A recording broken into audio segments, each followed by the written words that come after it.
Biggest achievement, I think maybe my senior career, I think 2021. He's done it. He thinks that Badminton is challenging. It's gone long. He's done it.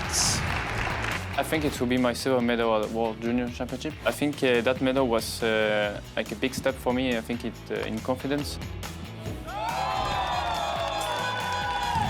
It's clear Christo and Toma Junior Popov's burning ambitions lie in singles. Even as their doubles partnership has been making some waves recently, individual glory remains a special pull. Inevitably, plenty of focus and attention at the training courts are invested in their endeavours to hone their singles game. To be honest, we really don't specifically train double. We train just single, and sometimes we play double for fun with players at the club because we're not in national center. We are playing training at our own club with my dad, with our dad. Maybe once per week, just a classic double exercise which everyone can do. I think that's our training for the week in double. Then it's just single. Plus players are beating us in service, return, and third shot because service, return, and third shot are not that important in single. You just serve and go to the rally. I think. Serve, lift, it's fine. Yeah. So in double it's so important that and we are not training that much. So I think if we train that maybe in 1 year or 2 years it will pay off. But for the moment we're just happy with how we train, and I think we prioritize more single than double. And in their ruthless pursuit of personal honours, the Popovs are also firmly aware that paths will cross, and the prospect of brother against brother may be an unavoidable reality in the not-so-distant future.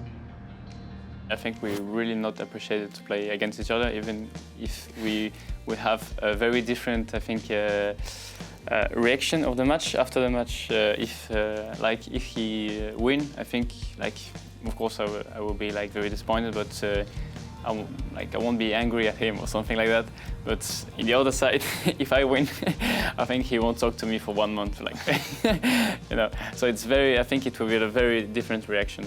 I'm just hoping that it never happen, because I think if the winner will feel bad and the loser will feel bad. So in the both cases, it's not good for us, especially on the major tournaments like Olympics and World Champs. I'm just hoping, but I think the probability is not too high, but because we have time, and I'm just waiting that he's going to rise in the ranking. So when he's definitely in the ranking of the first 32, the possibility will be higher, I think. But for the moment, it's more okay, we handle it. He could have played in Indonesia Open second round if my brother won against Sai Pranit. And I think in 2019 we could have played 4 or 5 times, but every time one of us lost, and it was just for 1 point or 2 points. But I think we are quite happy about that.